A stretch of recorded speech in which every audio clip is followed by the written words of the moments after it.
Nos destaques do Panorama CBN de hoje, eu conto para você que o Ministério do Trabalho recuou e anunciou que vai suspender por 90 dias uma norma que trazia restrições de trabalho aos domingos e feriados em setores da economia. No noticiário internacional, os Estados Unidos disseram que esperam que mais ou menos 50 reféns que estão em poder do Hamas sejam libertados até o fim da tarde desta quinta-feira. Essa condição faz parte do acordo que foi fechado entre Israel e o grupo terrorista. O primeiro-ministro de Israel, Benjamin Netanyahu, disse que a Cruz Vermelha vai ter autorização para visitar os outros reféns que não vão ser libertados nos próximos dias. E no esporte, a Polícia Militar do Rio de Janeiro culpou a CBF pela briga generalizada na arquibancada do Maracanã durante o jogo do Brasil contra a Argentina. Segundo a PM, a CBF decidiu liberar a venda de ingressos sem um critério de cotas para torcedores dos dois países. Panorama CBN. Olá para você que está ouvindo o Panorama CBN, eu sou a Juliana Prado e vou te contar em menos de 30 minutos tudo o que foi notícia nesta quarta-feira, dia 22 de novembro de 2023.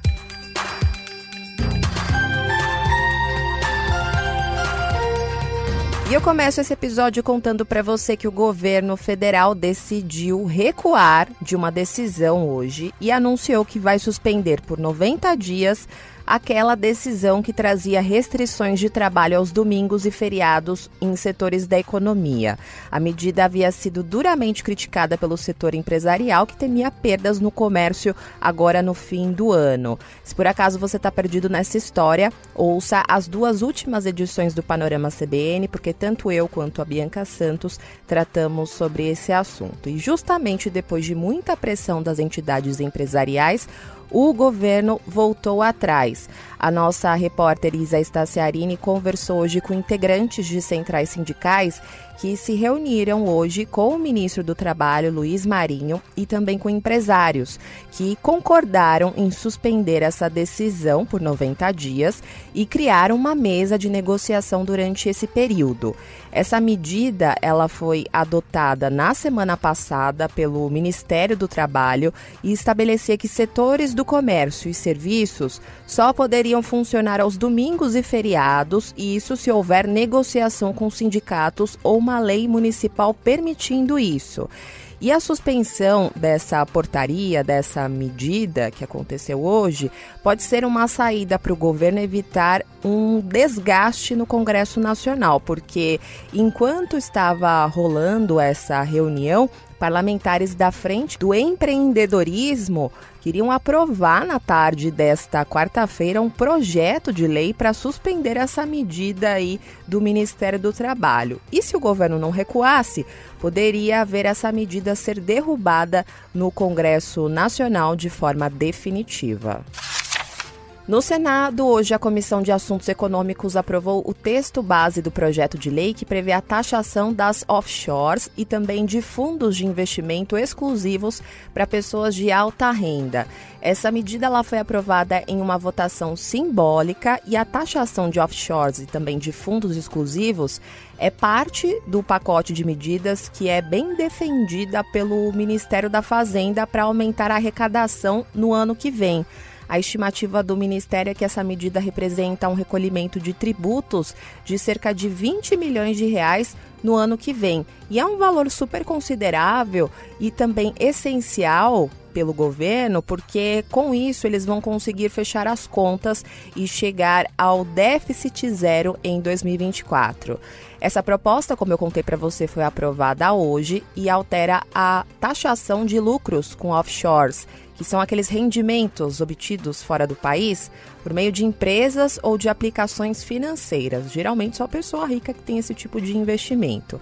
A atual norma que está em vigor estabelece que a tributação só acontece quando o lucro da offshore é transferido para a pessoa física no Brasil. Ou seja, se alguém tem essa offshore, mas o dinheiro permanece no exterior, não há uma taxação, a pessoa não paga um tributo.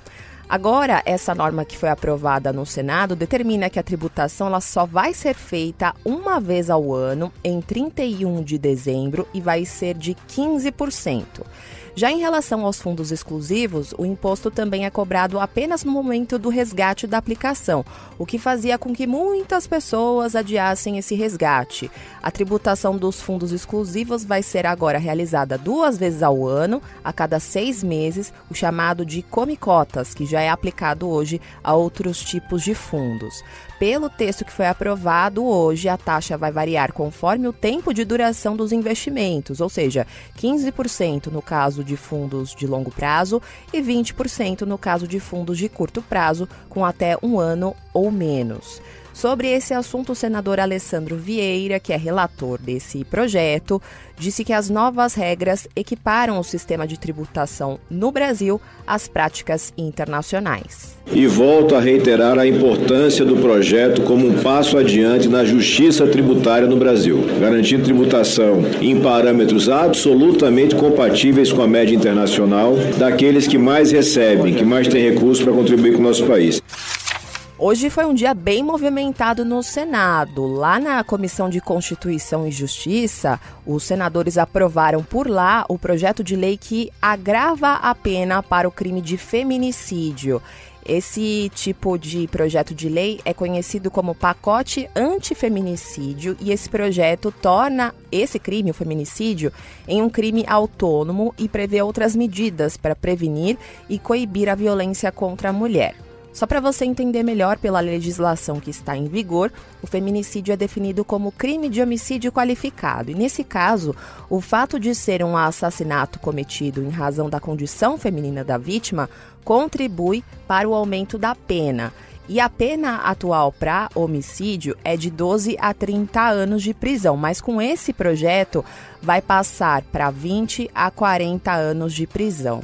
A autora desse projeto, a senadora Margarete Busetti, disse para nossa reportagem que essa vai ser a maior pena restritiva de liberdade no Brasil e que, se dependesse dela, seria aplicada uma penalidade ainda maior. Para vocês entenderem, se esse projeto virar lei, será a maior pena do Brasil. Ele virou um crime autônomo, não é mais uma qualificadora do homicídio. Casos de feminicídios no Mato Grosso e em todo o Brasil me motivou a fazer esse projeto. Eu, sinceramente, eu pensava em prisão perpétua, mas não pode. Então, a maior pena que nós conseguimos dar é um crime hediondo do feminicídio, que é de 20 anos a mínima e de 40 anos a máxima. A proposta ainda traz outras medidas preventivas e punitivas, como, por exemplo, a proibição de visitas íntimas a presos condenados por feminicídio. Esse texto original previa o cumprimento de 70% da pena no caso de feminicídio para a progressão de regime aberto, só que o relator alterou esse percentual para, no mínimo, 55% da pena. Atualmente, o percentual é de 50%. E durante a votação de hoje, o senador Alessandro Vieira alertou para a gravidade dos casos de violência contra a mulher e destacou alguns dados do último Anuário Brasileiro de Segurança Pública, em que mostra que, em 2022, 1.437 mulheres foram vítimas de feminicídio no Brasil e outras 2.563 foram vítimas de tentativa. Além disso, foram concedidas quase 450 mil medidas protetivas nesse período.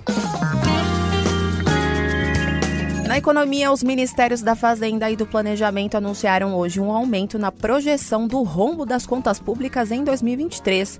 A expectativa da área econômica é de que agora o rombo é de 177 bilhões e 400 milhões de reais neste ano, ou seja, é bem maior do que a projeção que foi feita em setembro, em que a equipe econômica esperava um resultado negativo de 141 bilhões e 400 milhões de reais. E com a alta nesse rombo das contas públicas, a meta informal do ministro da Fazenda, Fernando Haddad, fica ainda mais distante. Na posse dele, Haddad disse que as contas teriam um déficit de 100 bilhões de reais em 2023, algo em torno de 1% do PIB, que é o nosso produto interno bruto. Mas, como você percebeu aí, o valor do rombo nas contas foi bem maior. Só para te situar, o déficit primário acontece quando as despesas ficam acima das receitas e não considera os gastos com juros da dívida pública. Então, quando as receitas são maiores, o resultado é de superávit. E quando o resultado é menor, significa que houve um déficit primário. Esse resultado aí na projeção do rombo fiscal em 2023 acontece no mesmo momento em que o governo tenta aprovar no Congresso Nacional propostas para elevar a arrecadação federal, como por exemplo que eu contei para você agora no início da edição sobre a proposta das offshores. Por causa desse rombo maior nas contas, os ministérios do Planejamento e de Orçamento e também da Fazenda anunciaram que vai ser necessário fazer um bloqueio adicional de 1,1 bilhão de reais no orçamento desse ano. Esse chamado contingenciamento é necessário para atender ao limite para gastos existentes para o ano de 2023, porque tem uma regra. Só que esse é o quarto bloqueio no orçamento de gastos de 2023. Os detalhamentos de quais ministérios terão as suas verbas limitadas só vai ser divulgado no fim deste mês. E as despesas que foram congeladas envolvem investimentos e também o custeio da máquina pública. Ainda na economia, a taxa de desemprego no país alcançou o menor patamar desde fevereiro de 2015 e chegou a 7,7% no terceiro trimestre de 2023. Com esse resultado, que foi divulgado hoje pelo IBGE, o número de desempregados no país recuou para 8 milhões e 300 mil brasileiros. Essa redução mais significativa foi sentida em 3 estados, em São Paulo, Maranhão e Acre, onde o índice diminuiu entre 0,7 e 3,1 pontos percentuais. Apenas em Roraima houve um crescimento de 5,1% para 7,6%. A coordenadora de Trabalho e Rendimento do IBGE, Adriana Berengui, explicou para a nossa reportagem que São Paulo foi fundamental para o resultado nacional do terceiro trimestre, mas ela ressaltou que a queda no estado se deu por uma menor procura por trabalho. Houve uma concentração maior em algumas unidades, no caso 3, com as demais ou mantendo uma tendência de redução, mas ainda operando na estabilidade. Dentre essas 3 unidades, se destaca São Paulo, cuja redução da taxa de desocupação esteve mais associada a uma redução da procura por trabalho, e nos casos de Acre e Maranhão, foi fundamentalmente impulsionada, aí sim, por uma expansão significativa da população ocupada. Os estados com mais desempregados são Bahia, Pernambuco e Amapá. Já as menores taxas estão em Rondônia, Mato Grosso e Santa Catarina. Segundo o IBGE, 99 milhões e 800 mil pessoas têm algum tipo de trabalho, recorde da série histórica desde 2012. Sobre esse assunto, o economista da FGV São Paulo, Renan Pieri, disse para nossa reportagem que o resultado reflete o mercado de trabalho aquecido. A partir de 2022, a economia entra no ciclo de recuperação do emprego, primeiro com as vagas que significavam uma reposição de vagas perdidas durante a pandemia e depois com uma geração de empregos por conta do melhor momento econômico do país. Nesse terceiro trimestre de 2023, a gente observa também um efeito sazonal por conta da evolução natural do emprego durante o ano, possivelmente deve representar um nível de equilíbrio aí para os próximos meses. A taxa de informalidade no país ficou estável em 39,1% da população ocupada e o rendimento médio mensal teve um aumento no terceiro trimestre e foi estimado em R$ 2.982. E aproveitando o momento, vou contar para você como foi o fechamento do mercado financeiro hoje. A Bolsa de Valores de São Paulo fechou esta quarta-feira em alta de 0,14% aos 125.799 pontos. No mercado de câmbio, o dólar comercial fechou o dia de hoje em alta de 0,07%, cotado a R$ 4,902. Já o euro encerrou o dia de hoje em baixa de 0,22%, cotado a R$ 5,335. No noticiário internacional, vou retomar um assunto que a Bianca Santos contou para você na edição da manhã do Panorama CBN de hoje, que é em relação àquele acordo que foi fechado entre Israel e Hamas para a libertação de reféns e também uma pausa na guerra por 4 dias. Esse acordo foi anunciado para a libertação de 50 reféns detidos na faixa de Gaza, em troca da libertação de 150 prisioneiros palestinos. E isso deve acontecer amanhã e deve ser repetido outra vez neste mês. Isso então significa que vai ter uma libertação total de 100 das cerca de 240 pessoas que o Hamas capturou durante a onda de assassinatos no dia 7 de outubro no sul de Israel. Hoje, o primeiro-ministro israelense Benjamin Netanyahu disse que a Cruz Vermelha vai ter autorização para visitar esses reféns, que não vão ser libertados agora. Já o porta-voz do Conselho de Segurança dos Estados Unidos, John Kirby, disse que os Estados Unidos esperam que mais ou menos 50 reféns que estão em poder do Hamas sejam libertados até o fim da tarde desta quinta-feira, dia 23.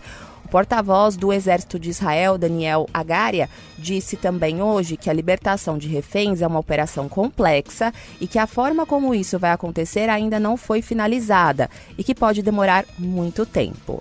Hoje também quem falou sobre o assunto foi o Papa Francisco. Ele teve um encontro com familiares de reféns israelenses que foram presos pelo Hamas e também com palestinos que têm familiares em Gaza. E ele disse que o conflito foi além da guerra para se tornar terrorismo. Logo depois dessas reuniões na residência dele, o Papa Francisco disse ter ouvido diretamente como ambos os lados estão sofrendo no conflito. Ele falou o seguinte, abre aspas, é isto que as guerras fazem, mas aqui fomos além das guerras. Isso não é guerra, isso é terrorismo, fecha aspas.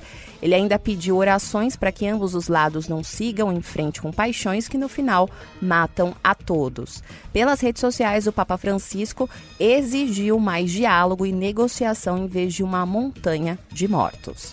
Quem também falou sobre o conflito hoje foi o presidente Lula. Em uma reunião do G20, Lula disse que espera que a trégua em Gaza possa ser um caminho para o fim do conflito. É uma pena que precisou morrer 14 mil pessoas.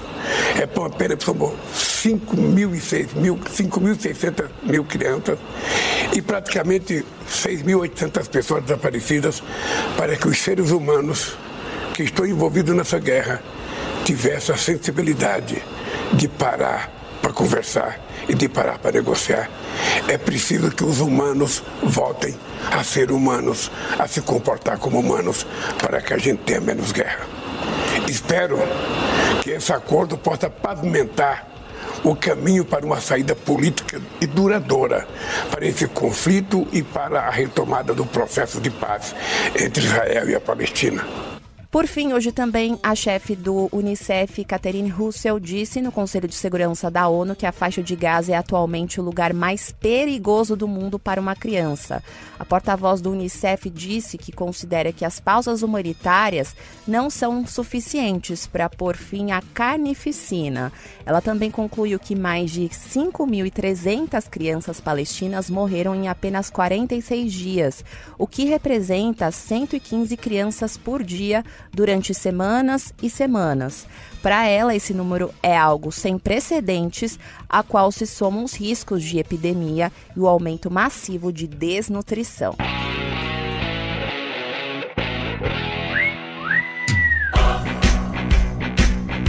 No esporte, o extracampo do clássico Brasil e Argentina continuou repercutindo hoje. O juizado do torcedor de grandes eventos do Tribunal de Justiça do Estado do Rio decretou a prisão preventiva de Maria Belém Maltetti, a torcedora argentina que é suspeita de cometer injúria racial durante a confusão no Maracanã na noite de ontem. Isso momentos antes do início da partida entre Brasil e Argentina. Uma das testemunhas disse que ouviu a mulher dizendo para uma funcionária a seguinte frase, abre aspas, escuta aqui, pedaço de macaca, é a minha vez, fecha aspas.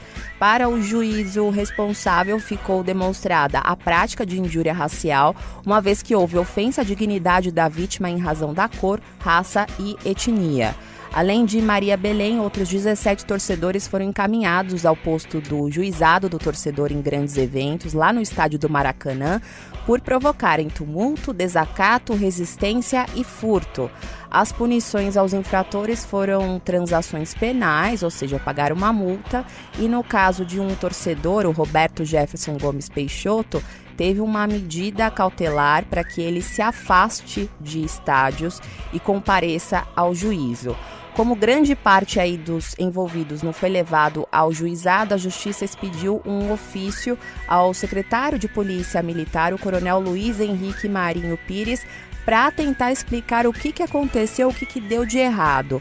Lembrando aqui para você, a confusão começou minutos antes do início da partida, no setor sul, onde os visitantes estavam concentrados. E após uma briga entre brasileiros e argentinos, houve um confronto bem truculento entre policiais e torcedores visitantes. Inclusive, brasileiros que não tinham nada a ver com isso, como crianças, ficaram no meio dessa confusão. O time da Argentina chegou a se aproximar dessa briga e circula até nas redes sociais um vídeo do goleiro Emiliano Martinez pulando na direção de um agente envolvido nessa briga. Por causa dessa confusão, a partida começou com cerca de 25 minutos de atraso. Inclusive, o Messi disse que poderia muito ter acabado em tragédia. A Secretaria de Estado de Polícia Militar emitiu hoje uma nota sobre a atuação dos agentes durante esse confronto. Segundo a PM, a segurança das arquibancadas estava a cargo de uma empresa especializada que foi contratada pela CBF. E ainda de acordo com a polícia, seguindo protocolos próprios, a CBF decidiu liberar a venda de ingressos sem nenhum critério de cotas para torcedores dos dois países. E mais grave, segundo a corporação, de não delimitar espaços nos setores das arquibancadas para cada torcida. Quem falou isso em entrevista à TV Globo foi o comandante do Batalhão Especializado de Policiamento em Estádios, o coronel Wagner Ferreira. Então a gente percebeu que a organização do evento efetuou venda de ingressos por todo o estádio de maneira mista. Então isso foi um dificultador muito grande para a segurança privada, que em virtude do início do problema dos fatos que ocorreram, solicitaram o apoio da Polícia Militar. A Polícia Militar teve que usar os meios necessários. Normalmente, de todos os jogos que ocorrem, tem um espaço que é para o visitante e o espaço do time da casa. Então hoje, acredito que a grande dificuldade, tanto para a segurança privada como para a segurança pública, foi a venda de ingressos de maneira mista por todo o estádio do Maracanã. A PM sustenta ainda que os policiais militares do batalhão atuaram dentro do protocolo operacional, adotando a tática de uso progressivo da força para evitar danos maiores e estabilizar o local e encaminhar os responsáveis para a Polícia Civil e o Poder Judiciário. Já a CBF disse que o planejamento de segurança foi aprovado sem qualquer ressalva ou recomendação pelas autoridades de segurança pública e que a realização da partida com torcida mista sempre foi de ciência da Polícia Militar e das demais autoridades públicas, porque é o padrão em competições organizadas pela FIFA. Segundo ainda a CBF, um dia antes da partida, na segunda-feira, o planejamento foi inclusive aprovado mais uma vez, sem qualquer ressalva ou recomendação, com a presença de representantes da Polícia Militar do Rio de Janeiro e das empresas responsáveis pela operação no Maracanã.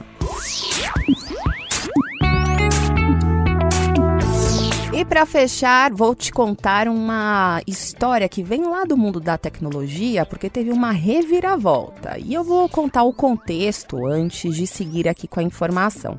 O que aconteceu foi o seguinte: na sexta-feira, o CEO da empresa OpenAI, o Sam Altman, foi demitido.